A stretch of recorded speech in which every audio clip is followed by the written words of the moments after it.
In Western tradition, the notion of telecollaboration have been known to FLT specialists since the early 1990s, and the approach has been widely used, though under various names. Researchers distinguish two main categories of telecollaboration, that is T-tandem or Teletandem, and a Cultura model. It is noteworthy that telecollaboration developed mostly in the field of linguistic education.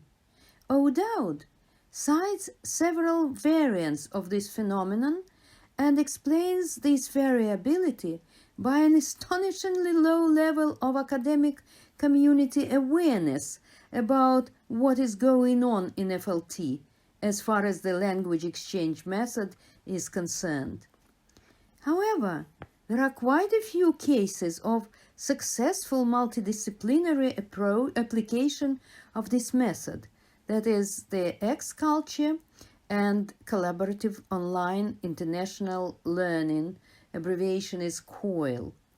It is also worth mentioning that although the variability was quite large, with more or less the same goals and objectives, the telecollaboration method survived in all its forms, thanks to the sustainability provided by the preservation of its fundamental didactic principles, as well as the extraordinary flexibility and adaptability to different learning contexts.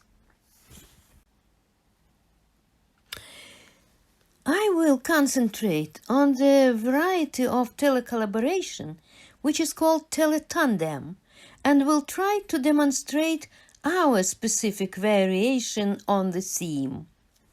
But first, a couple of words about the name of the method. As it is known, tandem is a bicycle for two people who act in unison, helping each other in their common effort. This image was used to metaphorically describe the method of language exchange. Teletandem is an online development or modification of the idea of a tandem as a learning method. Thanks to awareness of its possibilities, the use of tandem method began in the 1970s and gradually spread to some European and non-European countries. In 1994-1996, the European Union implemented a Teletandem project involving 12 countries. Currently, individual Teletandem projects exists in Europe, Asia, and America as an alternative or supplement to traditional foreign language instruction.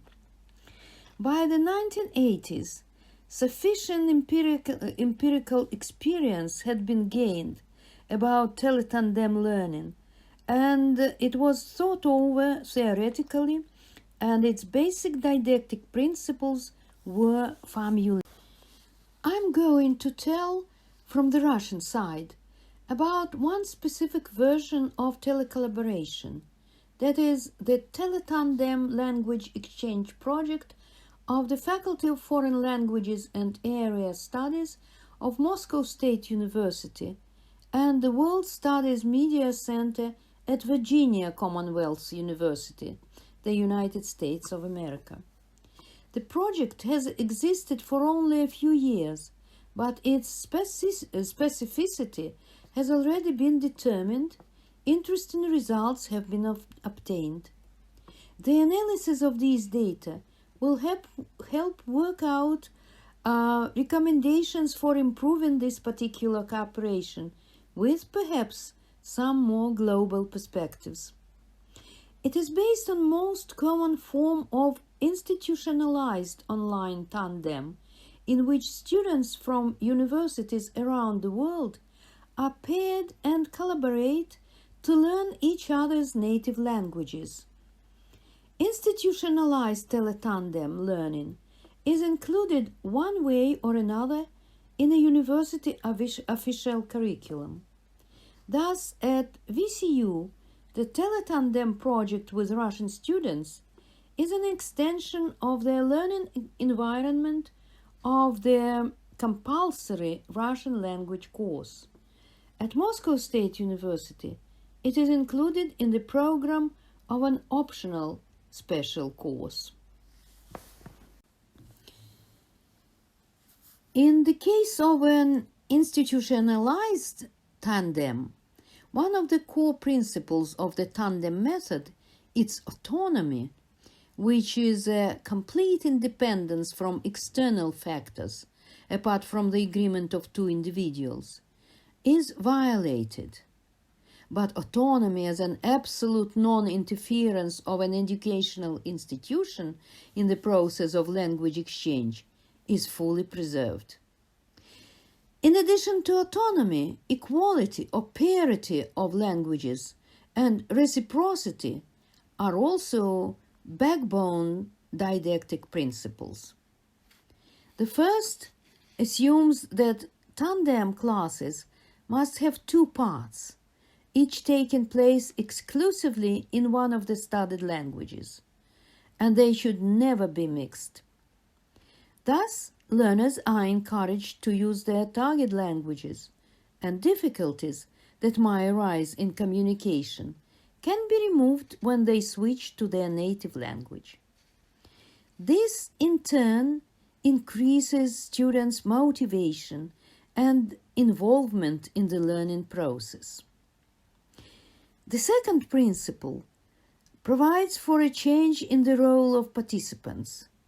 They act alternately as students of their target language and instructors or teachers of their native language, and speak equal time in their studied language. This, according to the researchers, increases their self-esteem and puts them in equal conditions. Implementation of the core tandem principles is a powerful motivation factor and must be observed in all types of teletandems. The function and structure of the discussed teletandem is rather simple. At the joint introductory video conference, Russian and American students present themselves, tell in their target language about their studies, academic and extracurricular activities. Also, Russian-American tandems are formed and topics for joint discussion are proposed. At the final video conference, the tandem's presentations are introduced for general discussion, and certainly it is done in students' studied language. During the autonomous online collaboration in between the video conferences, the tandem partners work on their language material found in the internet, preparing for a presentation. They discuss and clarify cultural peculiarities, write texts in their target language, provide them for commenting on to their native speaker partner, engage in practicing their target language. The contact time is to be divided equally between the two languages. That is the principle of language parity, so that both partners could practice their target languages, get help from their teacher partners, and also act as teachers themselves. To monitor autonomous collaborative learning of the tandems in the period between introductory and final video conferences, in order to obtain data on its effectiveness, the site of the Teletandem project on the Power School Learning platform was created for MSU students. The site has pages for announcements of the project leader, for reference materials on the history and theory of the tandem method, and personal pages of each tandem for brief regular reports on each communication session with their partners. This is meant to help the project leader assess students' progress, and collect data for analyzing and improving the project methodology. The report includes the information which you can see on the slide 8. Another source of feedback from the students is a survey to find out their opinion of the project. The questionnaire included the following questions, the ones you can see now on the screen. The analysis of the personal reports on the website and the students' reviews showed that the Russian participants unanimously appreciated the didactic and cognitive potential of the Teletandem method because it gives them the opportunity to get acquainted with their American counterparts, to learn directly from them about the life of young people in the country of their target language, about the culture of this country, and about the mentality of its people. It also enables them to learn about their target language culture not from books presenting information in a generalized way, but from natives of the same social status and the same age as themselves. And also, it gives them a chance to improve their target language through direct communication with a native speaker. Of the achievements, the students mentioned the ones that you can see now on the screen. Students made some discoveries while participating in the Teletandem project. Thus, they found out that some ideas about the national character of Americans obtained from personal communication are not consistent with those obtained from textbooks on intercultural communication. And also they noticed some differences in the organization of certain aspects of social life and cultural phenomena in Russian and American cultures. At the same time, we received quite a few critical reviews, which indicated both objective and subjective difficulties in effective conducting the Teletandem project. The objective difficulties include the following: time difference between Moscow and Richmond, different levels of knowledge of target languages. That is, that Russian students' proficiency in English is, as a rule, higher than that of American students in Russian. So sometimes the communication, for convenience, of course, took place in English, and Russian students were upset by the minimum practice in English that they could have. Russian students also referred to very workload of American students due to the specifics of the American educational system, which prevented them from communicating regularly with their Russian partners. And also a negative factor was that Teletandem learning was available for a very limited number of Russian students, despite a large demand. It was because a rather small number of American students, usually from 7 to 10 people, registered for their optional Russian course, which certainly determines the number of Russian partners.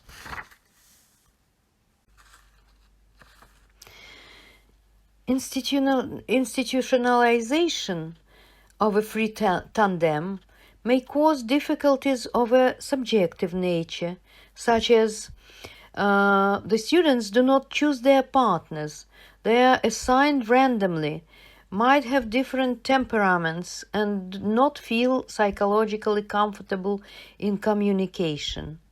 And the lack of psychological compatibility might provoke attempts to avoid cooperation, which gives both tandem participants a feeling of frustration. All this has a detrimental effect on motivation, and motivation is a true driving force of Teletandem learning. While you are looking at the poster, which summarizes some of our experience in Teletandem learning, I will briefly tell you what conclusion we have arrived at. First of all, we are absolutely sure that with all the complexity of achieving the optimal organization and functioning, the Teletandem method has a powerful didactic and motivating potential which is worth trying to realize. From the beginnings of the Internet, foreign language educators have seen the great benefit in connecting language learners with their counterparts in other countries in order to give them a unique opportunity of authentic communication in other languages. In addition, each participant in Teletandem learning gets an experience of teaching her or his mother tongue, which is especially valuable for learners like, for example, MSU students, which are supposed to be future teachers of foreign languages. Another positive tendency which is observed in this Teletandem experience is an increased emphasis on studying the partner's culture, although the initial purpose of the tandem method, as was indicated, is language exchange. In their reviews, all the participants emphasized as an advantage of the method the opportunity to get acquainted with the culture of the country of their target language.